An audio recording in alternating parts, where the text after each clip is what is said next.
할렐루야. 오늘도 이 예배에 오신 여러분들에게 하나님의 은혜와 평강 가득하길 소망합니다. 예배분들에게 오늘 이렇게 인사하겠습니다. 오늘은 샬롬이라고 인사하겠습니다. 샬롬. 샬롬. 오늘도 평안하시고 평강을 빼앗기지 않는 하루가 되기를 간절히 소망합니다. 여러분도 뭐 부담을 느끼고 살 때가 많으시죠. 여러분이 하시는 일들에 대해서 잘 될 때도 있지만 잘 안 될 때도 있습니다. 저는 이제 목회자로서 이제 가장 여전히 부담을 느끼는 부분은 당연히 이 설교입니다. 설교가 늘 느끼는 부분은 고갈이 되어간다. 솔직히 말씀을 드리는 겁니다. 고갈이 되어 간다라는 것은 제가 채움을 받아야 된다라는 걸 의미하는 거죠. 물이 고여 있지 않은데 그 물을 퍼줄 수가 없죠. 그러니까 때로는 겪게 되는 이제 일 중에 하나가 설교가 완성이 되지 않는 채 주일을 맞이할 때가 있습니다. 맞이할 때가 있습니다. 오늘도 그 날 중에 하나입니다. 예전에 이제 그때 너무 답답을 해가지고 그냥 설교를 듣고 라디오를 들었습니다. 라디오를 들었는데 제가 가끔씩 CBS 주일날 새벽에 하는 라디오를 듣는데 그 광고에 어느 날 보니까 이런 멘트가 나왔어요. 여러분 사랑 받으세요. 사랑 받으세요. 우리가 보통 사랑하십시오. 사랑하자 이런 얘기는 많이 하지만 사랑 받으세요라고 말하지는 않죠. 그런데 생각해 보니까 그렇습니다. 나는 사랑을 하는 존재가 아니고 먼저 사랑을 받아야 되는 존재이구나. 사랑을 받아야 내가 사랑을 줄 수 있는 것이구나. 여러분, 예수님도 마태복음 3장에서 공생애를 시작할 때 요단강에서 세례를 받으시고 그 이후에 하늘 위에서 성령의 비둘기와 같은 성령의 역사가 일어나면서 성부 하나님의 음성이 들렸죠. 그 음성은 어떤 음성이었습니까? 이는 내 사랑하는 자요 내 기뻐하는 자니라. 이때 내 사랑하는 자는 사랑받는 자요라는 뜻입니다. 사랑받는. 예수님도 성부 하나님의 풍성한 사랑받음 속에서 그 공생애를 시작했다라는 것을 알게 되는 것입니다. 그런 의미에서 우리가 오늘도 사랑받지 않고서는 결국 살아갈 수 없다라는 얘기가 되는 것입니다. 믿는 사람으로서 하나님의 사랑을 받지 않는다면 우리는 오늘도 살아갈 수가 없다는 얘기입니다. 오늘 이 예배는 그런 의미에서 하나님의 사랑을 받는 그 자리이기 때문에 우리는 이 예배의 시간을 빼앗기지 않아야 되는 겁니다. 졸려도 허벅지를 꼬집더라도 두드려 맞더라도 이 예배에 나와가지고 하나님의 사랑을 받아야만 우리는 살 수 있는 존재라는 것을 기억할 수 있기를 소망합니다. 여러분, 우리가 하나님의 은혜를 받는다고 하는데 은혜는 우리로 하여금 능력을 주는 게 아닙니다. 은혜는 우리로 하여금 오늘도 하나님께 구해야 살 수 있구나라는 걸 깨닫게 합니다. 은혜는 우리로 하여금 슈퍼맨이 되게 하는 것이 아니라 하나님께 구하지 않고는 살 수 없다라는 것을 깨닫게 하는 것이 은혜인 것입니다. 그러니까 은혜를 빼앗기면, 은혜를 붙잡지 않으면, 오늘도 내가 하나님의 은혜 속에 있다라는 걸 잊어버리면 결국 어처구니 없는 반복된 행동을 하게 되는 겁니다. 결국 은혜를 붙잡아야 다시 제자리로 돌아오는 거죠. 오늘 본문이 바로 그 본문입니다. 이야기입니다. 하나님의 은혜 받음을 기억하지 못했을 때 아브라함이 어처구니 없는 행동을 하게 됩니다.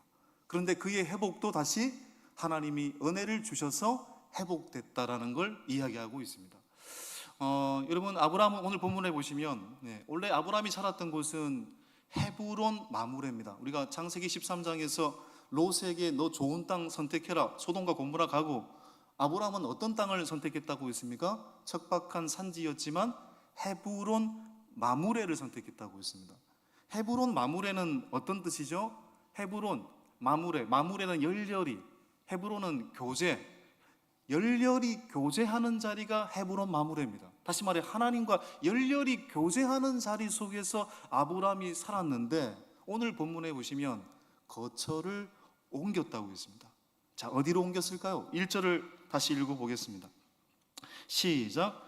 아브라함이 거기서 네게부 땅으로 옮겨가 가데스와 술 사이 그랄에 거류하며. 자, 헤브론 마므레에서 어디로 옮겼다고 되어 있습니까? 네게부의 남서쪽인 그랄로 옮겼습니다. 네게부는 좀 더 큰 지명이고 그 네게부의 남서쪽에 그랄이라는 지방이 있고요. 이건 블레셋 땅이죠. 오늘날 이 그랄은 가자 지구라고 보여집니다. 지도를 보니까 거의 비슷합니다. 이 그랄에 그러면 왜 그랄로 옮겼을까? 1차적으로 보면은 이건 자연스러운 것이다라고 말할 수도 있습니다. 물론 정치적, 사회적인 이유도 있었겠습니다만은 아브라함은 그 직업이 목축업자입니다. 양떼를 돌보는 사람입니다. 양떼에게는 목초지가 중요합니다. 그런데 헤브론 마므레에서 그 목초지가 생명을 다했다라는 얘기죠. 그래서 새로운 목초지를 구하기 위해서 바로 네게부의 남서쪽 그랄로 옮겼다. 이게 자연스러운 해석입니다. 첫 번째. 그런데 여러분, 이 그랄에서 알다시피 창세기 14장에서 아브라함이 애굽 땅에 가뭄을 피해 애굽 땅에 가가지고 자기 살고자 자기 아내 사라를 뭐라고 속였습니까? 누이라고 속였잖아요. 근데 그 행동이 오늘 반복되고 있습니다. 그랄 왕 아비멜렉에게 또 자기 생명 부지하려고 자기 아내 사라를 누이라고 속이는 두 번째 반복된 행동을 하고 있는 것입니다. 여러분, 왜 이런 어처구니 없는 반복의 행동을 하고 있는 것일까요? 여러분, 왜 이런 일이 생겼을까? 일단은 1절을 다시 읽어보겠습니다. 1절 시작. 아브라함이 거기서 네게부 땅으로 옮겨가 가데스 술 사이 그랄에 거류하며. 자, 그랄이란 말이 정말 중요한 말입니다. 오늘 본문에서 일단은 여러분, 아브라함이 이렇게 할 수밖에 없는 인간적인 이유를 한번 생각을 해보겠습니다. 자세히 생각해 보면 이건 아브라함이 나그네로서 자신의 생명을 부지하기 위한 인간적인 방책이었습니다. 그렇죠? 인간적인 방책입니다. 살아야 되니까요. 두렵잖아요. 내가 죽을까봐 두렵잖아요. 인간적인 방책이죠. 그러니까 이걸 보면 나그네로서의 아브라함의 삶이 녹록지 않았다라는 걸 말해줍니다. 정말 쉽지 않았을 겁니다. 나그네의 삶이 정말 쉬운 게 아니구나. 그럼에도 불구하고 아브라함은 이렇게 행동해서는 안 되었습니다. 왜냐하면 하나님은 반드시 사라를 통해서 자손을 낳게 하겠다라고 말씀하셨기 때문에 그 사라를 더더욱 보호해야 했습니다. 더더욱 보호해야 했죠. 그런데 자기 살고자 아내를 누이라고 속입니다. 이건 절대로 정당화될 수 없는 그런 변명입니다. 그렇죠? 그런 행동인 것입니다. 그래서 지금 아내를 지금 그랄 왕 아비멜렉에게 후궁으로 빼앗길 위기에 처한 것입니다. 여러분, 이 그랄이란 말이 정말 중요하다고 했잖아요. 아까 첫 번째 제가 그랄로 이동한 것은 목초지 문제 때문에 옮겼을 것이다라고, 그건 인간적인 추측입니다. 그런데 영적으로 한번 해석을 해보겠습니다. 여러분, 왜 그랄로 갔을까요? 왜 헤브론 마므레라는 열렬히 하나님과 교제하는 자리를 버리고 왜 그랄로 갔을까요? 여러분, 그랄이라는 의미는 크게 두 가지 의미가 있습니다. 첫 번째는 기복이라는 겁니다. 기복. 아브라함의 믿음에 기복이 생겼다는 걸 의미하는 것입니다. 또 이 그랄이라는 의미는 정체라는 의미를 갖고 있습니다. 아브라함의 신앙이 정체되었다라는 걸 지금 암시하고 있는 것입니다. 여러분, 이 직전장인 창세기 19장 17절에 소돔과 고모라가 심판을 받을 때 하나님께서는 두 천사를 통해서 롯에게 뭐라고 얘기했냐면, 네가 멸망함을 면하라, 빨리 도망가라라고 얘기하면서 세 가지를 제시했습니다. 멸망함을 면하기 위해서는 첫 번째, 뒤돌아보지 않아야 되고, 들에 머물지 않아야 되고, 가급적 높은 산으로 올라가라고 했습니다. 뒤돌아보지 말고 머무지 말고 높은 산으로 올라가라. 여러분, 신앙이 뭡니까? 뒤돌아보지 않는 것이고 머물지 않는 것이고 높은 곳으로 올라가는 것입니다. 그런데 아브라함은 뒤돌아보고 있으며 머물고 있으며 높은 곳을 향하지 않고 그랄, 기복, 정체되어 있다라는 말입니다. 여러분, 왜 그런 지금 기복, 정체되어 있는 것일까요? 영적인 나태함이 생긴 겁니다. 여러분, 사람이 나태할 때 문제가 발생합니다. 우리에게 가장 평온할 때 사실 문제가 오는 겁니다. 여러분, 왜 영적인 나태함이 생겼을까요?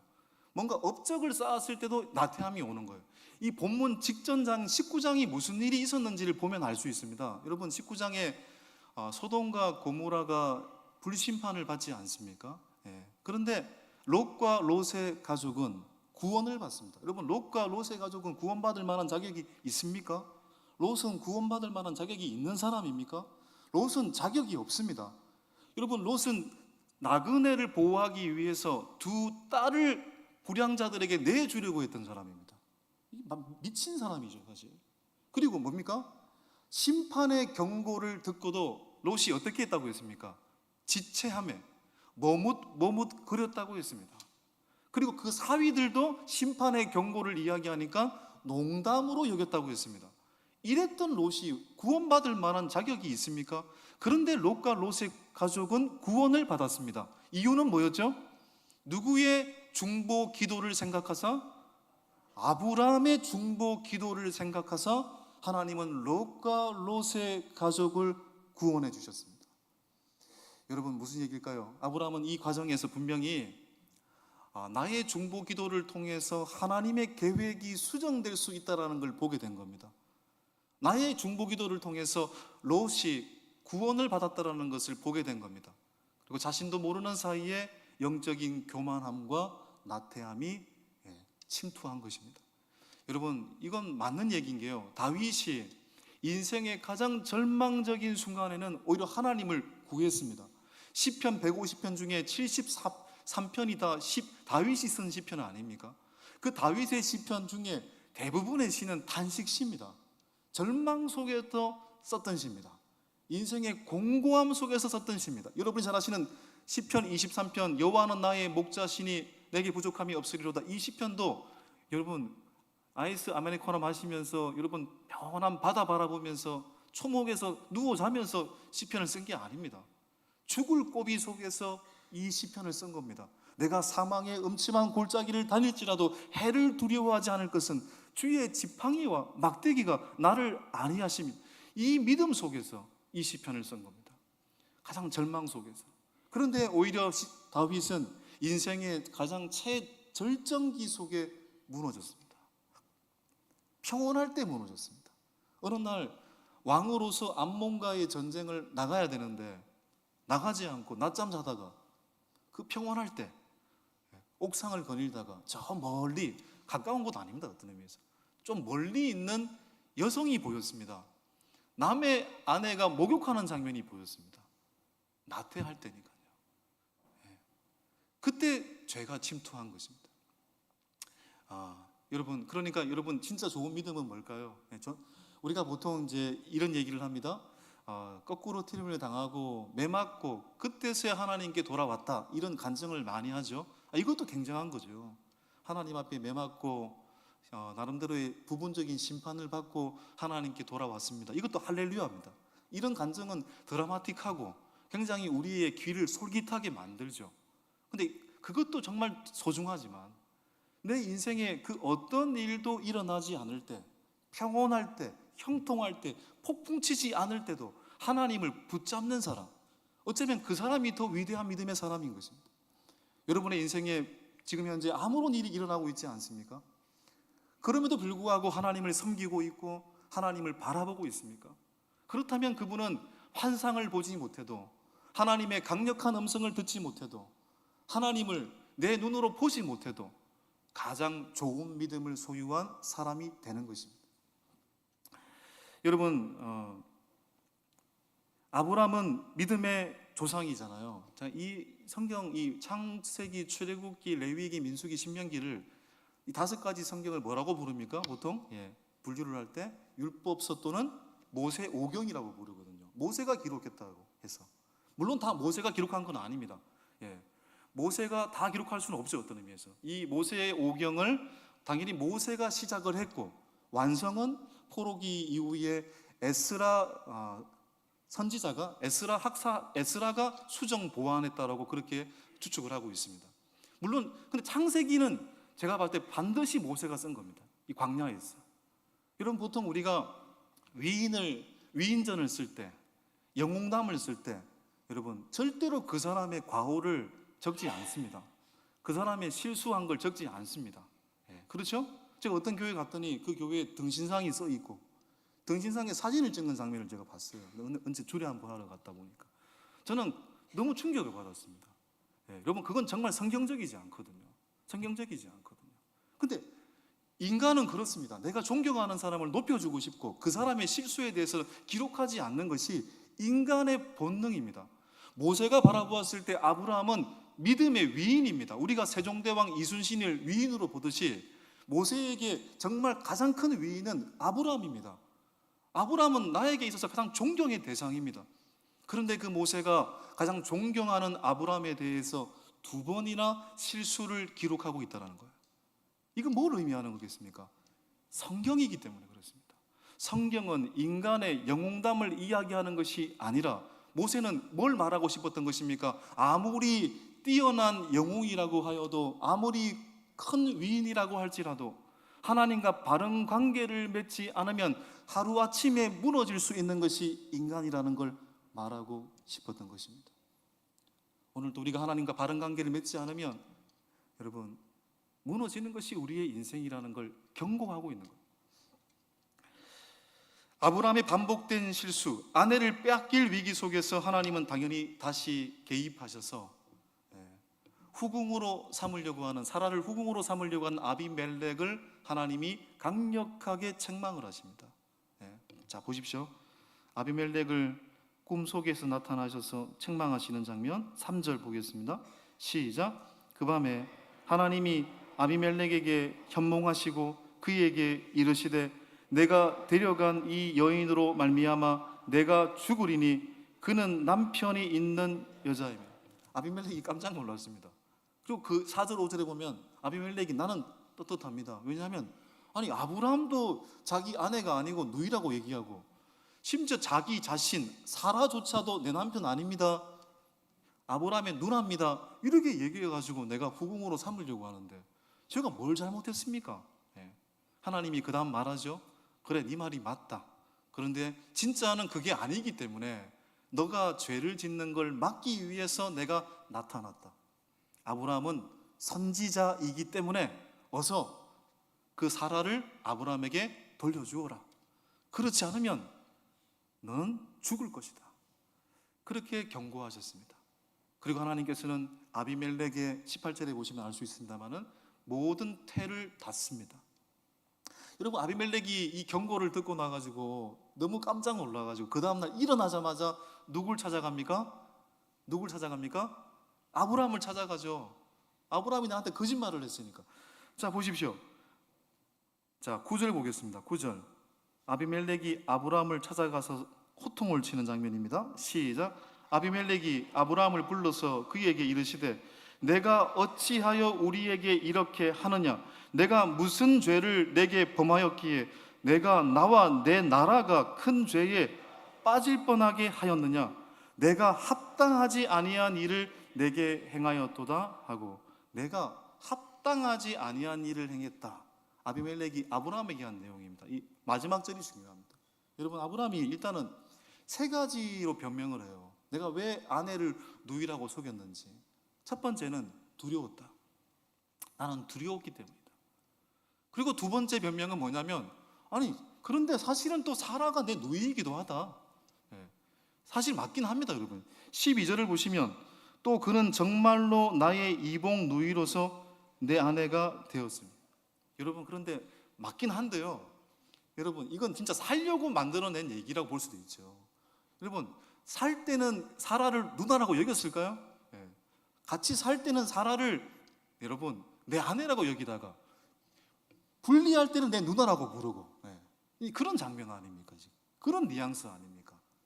자, 그리고 3번째 변명 뭡니까? 사라와 나는 위급한 상황 때마다 이러한 방법을 사용해 왔다라는 얘기입니다. 14장에서 애굽에서 여기에서도. 근데 사실 제가 볼 땐 2번이라고 말할 수 없어요. 여러 번 이런 행동을 했다라는 걸 지금 암시하고 있는 거거든요. 내가 살아온 방식이다라는 겁니다. 살아온 방식이다. 여러분, 이 변명이 믿음의 거장 아브라함의 말이라고 하기에는 너무 실망스러운 장면이죠. 너무 부끄러운 장면입니다. 어떤 의미에서. 우리가 이 아비멜렉이 아브라함에게 호통을 치는 장면에서 주목할 부분이 있어요. 9절 하반절에 보면 마지막에 내가 합당하지 아니한 일을 내게 행하였도다. 네가 합당하지 아니한 일을 했다라는 얘기입니다. 근데 누가 누구한테 얘기한 겁니까? 하나님을 믿지 않는 아비멜렉이 하나님을 믿고 있는 아브라함에게 하는 얘기입니다. 하나님을 믿는 사람이 하나님을 경외하지 않는 사람에게 한 얘기가 아니라 하나님을 안 믿는 사람이 하나님을 믿고 있는 아브라함에게 한 얘기입니다. 네가 합당하지 않는 삶을 살고 있구나. 세상이 하나님 믿는 사람을 호통치고 있는 장면입니다. 이건 아이러니하면서도 오늘 우리 이 시대를, 우리의 삶을 돌아보게 하는 것입니다. 제가 키오 축제를 한번 본 적이 있습니다. 지나가다가 친구 만나러 갔다가 강화문 가끔씩 가고 시청 쪽 가니까. 그런데 키오 축제 당연히 맞죠. 맞는 얘기죠. 동성애를 반대하고 진리입니다. 진리의 소리입니다. 진리의 소리고 올바른 외침입니다. 자, 그런데 그 키오 축제 반대 시위에 나왔던 사람들의 그 외침이 그렇게 먹히지 않아요. 그렇게 먹히지 않았어요. 오히려 세상이 조롱하기도 합니다. 아니 진리를 말했는데 오히려 세상이 조롱하고 있어요. 물론 다른 해석도 가능합니다만은 저는 이렇게 보고 싶더라고요. 왜 진리를 외치는데, 왜 올바른 소리를 하고 있는데 세상은 그들도 보지도 않고 오히려 조롱하는 것일까? 여기에는 진리를 외쳤다고 하지만 진리를 외친 사람들의 모습이 어떠한가를 볼 필요가 있습니다. 진리를 외치는 자답게 진리 안에서 말하고 있는가? 진리 안에서 살면서 그 진리를 외치고 있는가? 그러니 힘을 잃어버리는 것입니다. 여러분, 다윗이 왜 위대한 사람이 된 겁니까? 다윗은 그의 행위로는 위대할 수가 없어요. 다윗이 범죄했잖아요. 근데 다윗이 범죄했을 때 나단 선지자를 통해서 하나님이 책망했을 때 다윗은 어떻게 했습니까? 0.1%도 주저하지 않고 하나님 앞에 납작 엎드렸습니다. 나는 큰 죄인입니다. 나는 큰 죄인입니다. 하나님이 다윗의 이런 부분을 높게 평가하신 겁니다. 변명하지 않고 자기의 잘못을 인정하고 철저하게 회개하는 모습. 우리는 세상을 살면서 정치가 세상을 바꾼다라고 생각하는 사람들입니다. 그러니까 투표일이 되거나 선거철이 되면 그렇게 관심을 갖는 겁니다. 저도 그렇게 생각합니다. 정치가 실망스러울 때도 있지만 정치가 세상을 바꿀 수 있는 정말 중요한 힘이기 때문에 정치인을 뽑을 때 신중합니다. 이번에 이 사람이 되면 조금 나아지겠지, 조금 좋아지겠지. 그런데 어김없이 실망할 때가 많습니다. 저는 이유가 뭔지 생각해 봤습니다. 우리 어머니의 외삼촌도 이제 국회의원을 2선을 지내셨기 때문에 어렸을 때부터 어머니가 선거 운동하시고 이런 장면도 많이 봤거든요. 그런데 늘 기대하고 뽑지만 실망스러워요. 왜냐하면 대부분의 정치인들은 아니겠습니다만 많은 부분에 있어서 정치인들은 자기의 잘못한 부분에 대해서 쿨하게 인정하는 사람을 제가 잘 보지는 못했어요. 무마하고 모르쇠로 일관하고 자기 자리를 지켜내기 위해서 거짓말하고 정말 화끈하게, 정말로 솔직하게, 정직하게 말하는 정치인들을 보지 못했기 때문에 실망스러운 겁니다. 때로는. 그래서 때로는 절망하고 있는 겁니다. 여러분, 왜 우리가 삶을 살아가면서 믿지 않는 사람이 우리를 향해서 호통을 칠까요? 다른 해석도 가능합니다만은 이건 우리가 진리 안에 서지 못했기 때문이라는 것으로 우리는 해석을 해야 됩니다. 우리가 진리 안에 서지 못할 때, 우리가 하나님 말씀 안에 서지 못할 때, 우리가 오늘 또 하나님의 은혜 안에 서지 못할 때 세상은 우리를 조롱할 수 있다는 것을 알고 언제나 우리는 하나님의 얼굴이라는 것을, 그리스도의 향기라는 것을 깨닫고 늘 하나님 뜻 안에 살기 위해 노력하는 자들이 되어야 될 줄 믿습니다. 여러분, 결국 이 아브라함의 거짓말로 남의 아내를 취할 뻔한 그랄왕 아비멜렉은 하나님의 책망을 듣고 결국 아브라함과 사라에게 사과를 하죠. 아브라함한테는 너 좋은 땅 살아라, 그랄 땅에서. 사라한테는 은 1,100개를 줍니다. 사과의 표시로. 그리고 아브라함은 그런 그랄왕 아비멜렉에게 축복의 기도를 드리고 하나님은 그 기도를 들으시고 아비멜렉의 닫혀있는 태의 문을 열어주시죠. 여러분, 우리는 이 이야기를 들으면서 이렇게 생각할 수 있습니다. 지금 아브라함의 나이가 99세인데요 100세 다 됐는데요, 아니 이만하면 이런 실수 안 해야지, 왜 24년 전의 실수를 또 반복하고 있는 거야? 아브라함 너무 어처구니 없어 라고 생각할 수 있습니다. 그런데 여러분, 아브라함도 하나님의 그 음성이 희미했기 때문에 그렇습니다. 아브라함을 제가 변호하고자 하는 겁니다. 창세기 12장부터 20장까지 하나님은 번번이 아브라함의 삶 속에 나타나셔서 개입하셔서 아브라함에게 다시 개입하시고 너는 약속의 자녀며 믿음의 조상이 될 것이다 라고 말씀하셨죠. 그런데 24년 동안 몇 번 나타났을까요? 제가 헤아려 보니까 5번 미만입니다. 24년 동안 하나님이 5번 나타났어요. 이건 때로는 13년 동안 아무런 음성이 없을 때도 많았습니다. 이건 무엇을 의미하는 것입니까? 24년 동안 하나님은 아브라함에게 희미한 하나님입니다. 우리와 같이 때로는 보이지 않는 하나님입니다. 보이지 않는 하나님을 마치 보이는 하나님으로 믿고 살아야 됐어야 했습니다. 그러니 인간적인 방책이 필요했고 인간적인 방법이 필요했던 겁니다. 그러니 아브라함이 2번이나 어처구니 없는 행동을 했다는 것을 쉽게 판단할 수 없는 이유가 거기에 있는 것입니다. 여러분, 믿음은 하루아침에 이루어지는 것이 아니라는 걸 깨닫게 됩니다. 그리고 믿음은 아무리 내가 오랜 세월 동안 믿었다고 할지라도 그 믿음은 또한 쌓이지 않는다는 걸 알게 되는 것입니다. 왜냐하면 믿음은 관계이기 때문에 오늘 하나님과 바른 관계를 맺지 아니하면 이 10년 동안의 모든 믿음의 생활이 숲으로 돌아갈 수도 있는 것입니다. 왜요? 하나님과의 바른 관계, 오늘 바른 관계를 맺는 것이 가장 중요하기 때문에 그런 것입니다. 여러분, 그런 의미에서 오늘 이 예배 드리고 예배당에 와서 예배를 드리는 여러분들은 가장 복된 줄 믿습니다. 어제까지의 믿음이 중요하지 않습니다. 오늘 하나님과 어떤 관계를 맺고 있고 하나님을 예배하는가, 하나님의 손을 붙잡고 살고 있는가, 그게 여러분의 인생을 결정짓는 것입니다.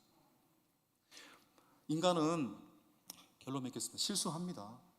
하나님은 실수를 함을 알기 때문에 오늘 아브라함과 사라의 인생 속에 개입하셔서 다시 구원해 주셨죠. 아브라함을 향한 언약을 기억하시고 다시 아브라함과 사라에게 기회를 주셨죠. 자, 이걸 얘기한 동시에 그럼 하나님은 우리의 죄에 대해서 상관하지 않겠네요? 그건 아니죠, 여러분. 어떤 죄도 용서받지 못할 큰 죄도 없는 것이고 어떤 문제를 삼지 않을 만큼 작은 죄도 없는 것입니다. 무슨 얘기입니까? 죄를 지었을 때는 철저하게 회개해야 되는 겁니다. 철저하게 자복해야 되는 겁니다. 뉘우쳐야 되는 것입니다. 그런데 그것이 우리를 향한 하나님 자녀됨, 약속을 취소시키는 이유가 되지 않습니다. 왜냐하면 하나님의 사랑은 끝까지 포기하지 않는 사랑이기 때문에 그렇습니다. 그래서 하나님은 오늘 또 실수하고 실패한 자들을 통해서 하나님의 약속을 이끌어 오셨다는 것을 기억하셔야 됩니다. 성경을 보십시오. 수많은 실수 속에 있는 사람들을 하나님은 하나님의 역사의 통로로 사용하셨습니다. 왜요? 그분의 은혜로 말미암아. 그러므로 오늘 우리는 깨달아야 됩니다. 나의 나 된 것은 하나님의 은혜라는 것. 그러므로 오늘 우리가 다시 이 땅을 살면서 붙잡아야 될 것은 하나님의 은혜라는 것. 오늘도 하나님의 은혜의 자리 안에 있다라는 것을 우리가 잊어버리면 죄를 짓는 거지만 하나님의 은혜의 자리에 있다라는 걸 늘 기억하는 사람이 된다면 우리는 오늘도 어떤 상황 속에서도 무너지지 않는 자들이 될 줄 믿습니다. 여러분 안에 있는 포기하지 않는 하나님의 그 은혜 안에, 그 은혜의 자리 안에 늘 머무는 사람들이 되어서 무너지지 않고 하나님의 거룩한 역사 세워나갈 수 있는 하나님의 사람들 될 수 있기를 간절히 축원합니다. 함께 이 시간 말씀 기억하시면서 찬송가 357장 찬양하겠습니다.